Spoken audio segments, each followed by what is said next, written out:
خالد صاحب، آپ سے میں جاننا چاہتی ہوں کہ یہ جو واشنگٹن پوسٹ کی رپورٹ ہے تو بڑی حیران کن ہے، اور یہ بتا رہی ہے کہ مایوس ہو گئے ہیں خلیجی ممالک ڈونلڈ ٹرمپ سے. تو اس مایوسی کو ہم کس طرح ٹرانسلیٹ کر سکتے ہیں؟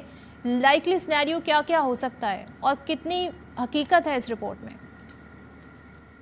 جی بہت شکریہ صدف صاحبہ، آپ نے انوائٹ کیا. دیکھیے صرف مڈل ایسٹ تک نہیں ہے اور ایران تک محدود نہیں ہے جو آپ ایلیمنٹ آف ڈس اپوائنٹمنٹ مایوسی کا ذکر کر رہی ہیں.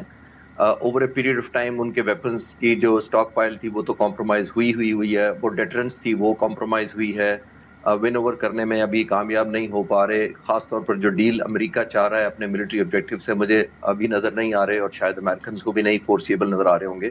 لیکن یہاں پہ صرف ایک انسیڈنٹ یا وار نہیں ہے، ایک ایلیمنٹ آف ہسٹری بھی اس کے شامل ہے. دیکھیے 2019 میں ایران نے ایک سعودی عرب پر حملہ کیا تھا. امریکہ اس وقت بھی ان کے اڈے وہاں تھے، امریکہ نے رسپونڈ نہیں کیا تھا اور نہ ہی کوئی ریٹیلیشن کیا تھا. پھر لاسٹ ایئر قطر کا آپ نے دیکھ لیا کہ امریکن بیسٹ ایئر ڈیفنس ہونے کے باوجود ایران نے پچھلی جنگ میں قطر کو نشانہ بنایا تھا آخری میں، اور اس پر بھی امریکہ نے ریٹیلیٹ نہیں کیا تھا. پھر ایڈ کریں تھوڑا سا امریکن پریزیڈنٹ کا بیفور وار جو انہوں نے کانفلکٹ ایسکلیٹ کیا تھا، خاص طور پر جو انہوں نے ٹیسٹ جو خراب ہوا تھا ان کا یورپ کے ساتھ، نیٹو کے ساتھ، کینیڈا کے ساتھ. انہوں نے یہ برڈن شیئرنگ کے لیے نیٹو کو آلموسٹ دیکھیے کتنا زیادہ دھمکایا بھی تھا کہ اپنا برڈن شیئر کریں. تو اس وقت جو یورپین ملک ہیں جو نیٹو کا حصہ ہیں، وہ پچھلے 2024 کی نسبت 2025 میں انہوں نے بجٹ انکریز کیا تھا فرام 1.4 سے لے کر اب 2.3 کے قریب وہ بجٹ اب خرچ کر رہے ہیں، جو کہ ان کو پسند نہیں آیا تھا. جب آپ اس طرح پریشرائز کریں گے، پھر ایڈ کریں ڈینمارک کی انیزینس، جب گرین لینڈ پر امریکن پریزیڈنٹ نے اپنی نظر رکھی تھی کہ وہ میں لینا چاہتا ہوں. تو یہ میں اس لیے کہنا چاہ رہا ہوں کہ over a period of time American president یا گورنمنٹ کا یہ رویہ رہا ہے جو ٹرسٹ ڈیفیسٹ کریٹ ہوا ہے. ابھی میں یوکرین کی اگر ایڈ کروں، جو ہم تو ابھی اسی خطے تک محدود رہے، یوکرین کی بات کر لیتے ہیں ویری کوئکلی. یوکرین میں امریکن صدر نے وعدہ کیا تھا کہ ایئر ڈیفنس ویپن دیے جائیں گے، وہ نہیں دیے گئے. F-16 جب دیے گئے 2.5 سال بعد یوکرین کی جنگ کے، تو وہ باقی ملکوں سے انہوں نے کنٹریبیوٹ یا گفٹ کروائے تھے، اور امریکہ نے ایک بھی F-16 نہیں دیا تھا 39 جہازوں میں. تو یہ ایک ایلیمنٹ آف ڈسکمفرٹ پہلے ہی یوکرین کا تھا. آخری بات ایک امپورٹنٹ ہے کہ یوکرین نے جو ابھی ایئر ڈیفنس ان کا اتنا کمپرومائز ہوا ہے کہ ریسنٹلی رشیا نے اٹیک کیا تو ایک بھی میزائل انٹرسیپٹ نہیں ہو سکا تھا، کیونکہ ایئر ڈیفنس ویپن امریکہ ان کو دے ہی نہیں رہا. اب یہ سارے سینیریو میں اس لیے پیش کیا ہے کہ ہم بہتر سمجھ پائیں کہ پریزیڈنٹ ٹرمپ کا اور امریکہ کا ایک جو ٹرسٹ ڈیفیسٹ اس ملکوں میں ہوا ہے وہ ایک نیچرل چوائس ہے. کہ ایک تو یہ ملک ایلسویئر دیکھ رہے ہیں، پاکستان، ترکی اور سعودی عرب کا اسی کنورجن دیکھ لے ہیں، اور ہم آنے والے وقتوں میں میرا خیال اور بھی دیکھیں گے. کیونکہ میرا ماننا یہ ہے کہ امریکن پریزیڈنٹ کو ایک گریسفل ایگزٹ کی پلاننگ کر لینی چاہیے تھی جب پہلا راؤنڈ ہوا تھا.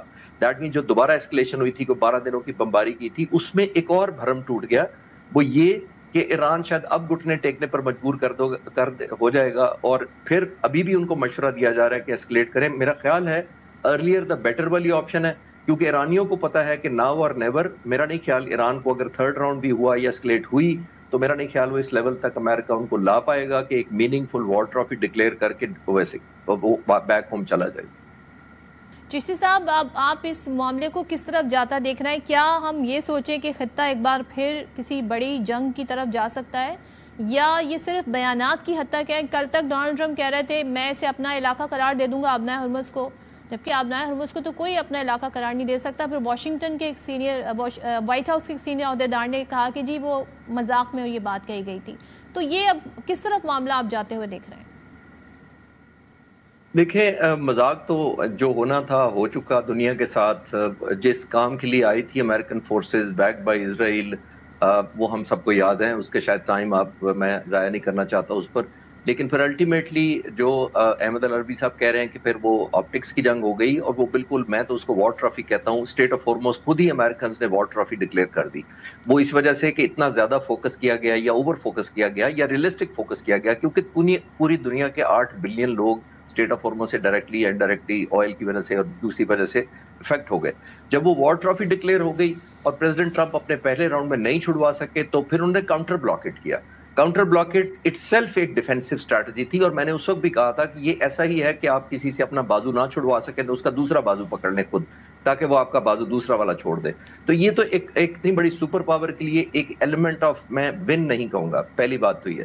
دوسری ایک اور بات ہے، میرا خیال یہ ہے کہ پریزیڈنٹ ٹرمپ کو میننگ فل ایگزٹ کا پلان کرنا چاہیے. Earlier the better. میں نے تو پہلے کہا کہ اگر پہلے راؤنڈ میں کر جاتے تو ٹھیک تھا. ابھی بھی ان کو میننگ فل کرنا پڑے گا. ایران کا ایکچولی ٹرسٹ ڈیفیسٹ بہت زیادہ ہے. یہ وہی پریزیڈنٹ ٹرمپ ہیں جنہوں نے جے سی پی او کو کہا تھا کہ امریکہ کا ورسٹ وہ ایگریمنٹ ہے ہسٹری کا, اور ظاہر ہے 3 سال بعد انہوں نے اس کو ڈم کر دیا تھا, اور جس کو 25 مہینے انٹرم سے فائنل ہونے میں لگے تھے. پہلی بات. دوسری ایک امپورٹنٹ بات ہم یہ دیکھتے ہیں کہ پریزیڈنٹ ٹرمپ کو اب میننگ فل, جس طرح میں کہہ رہا ہوں, جو ویریفائبل ہو تو آگے چل سکے گی بات. جیسے لوگ بہت سارے کہتے ہیں کہ نہیں یہ تو سینکشنز لگی ہوئی ہیں, یونائٹڈ نیشنز کی بھی ہیں, کانگریس کی بھی سینکشنز لگی ہوئی ہیں, امریکن پریزیڈنٹ نکل ہی نہیں سکتے. نہیں, میں نے اس کو ریسرچ کیا ہے, میں آپ کو سبمٹ کرتا ہوں سمپل آپشن. دیکھیے کیوبا پر سینکشن لگی ہوئی ہیں بہت عرصے سے, وہ تمام کی تمام کانگریس نے اپروو کی ہوئی ہیں, اور 9/11 سے پہلے امریکہ کی جو کانگریس اپروو کرتی تھی سینکشن وہ 5 سال کے لیے کرتی تھی. 9/11 کے بعد انہوں نے یہ چھوڑ دیا, دیٹ مینس وہ ٹائم نہیں مینشن کرتے تھے. تمام آلموسٹ میجورٹی آف سینکشن جو ایران پر لگی ہیں وہ ایک ایگزیکٹو آرڈر کے تھرو لگی ہوئی ہیں. کیوبا کے پر سینکشن ہٹانے کے لیے امریکن پریزیڈنٹ کو یہ obligatory ہے کہ وہ کانگریس سے اپروول لیں دوبارہ. ایران سے سینکشن ہٹانے کے لیے پریزیڈنٹ کو صرف ایک ایگزیکٹو آرڈر چاہیے, کیونکہ لگی ایسے تھی. آتے ہیں یونائٹڈ نیشنز پر. یونائٹڈ نیشنز میں کریڈیبل بات کر رہا ہوں کہ پریزیڈنٹ ٹرمپ اس کو کیسے کریڈیبل اور ویریفائبل کر دے. امریکہ کو اب چاہیے, چاہے وہ کوئی ڈیل لے کے یا IRGC سے بات کر کے, اب ایک یونائٹڈ نیشنز میں ایک ریزولوشن پاس کریں کہ جناب ہمارا یہ ایگریمنٹ ہو گیا ہے, اسٹیٹ آف ہارمز کھل جائے گا, اور ہم ایک ریزولوشن پاس کرتے ہیں. اگر یہ ریزولوشن وہ پاس کرتے ہیں, آئی ایم شیور نہ رشیا اس کو ویٹو کرے گا, نہ چائنا ویٹو کرے گا.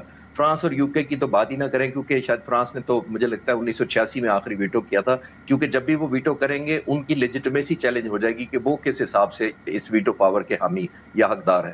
تو آئی تھنک امریکہ اگر یہ پٹ اپ کر دے, ایرانیوں کو یقین آ جائے گا کہ امریکہ فزیکلی موو کر رہا ہے, بیانات سے نہیں کر رہا. کیونکہ ایک دن آپ بیان دیں گے یہ کریں گے, کبھی آپ کہیں گے تہذیب ختم کر دیں گے, چوتھے دن آپ کہیں گے کہ اسٹیٹ آف ہارمز میرا ہو گیا ہے, بس میں نے اناؤنس کرنا ہے. تو اس طرح کی باتوں سے ڈی ایسکیلیشن کی طرف مدد بھی نہیں جا رہی, اور جب پریزیڈنٹ ٹرمپ انلیش کرتے ہیں تو اس میں میننگ فل ریزلٹ بھی نہیں ملتے. تو وہ مس میچ ساری دنیا کو نظر آ رہا ہے, اور مجھ جیسے جو اسٹوڈنٹ آف اسٹریٹجی ہے ان کو بھی پتہ لگ جاتا ہے. مس میچ نظر آ رہا ہے.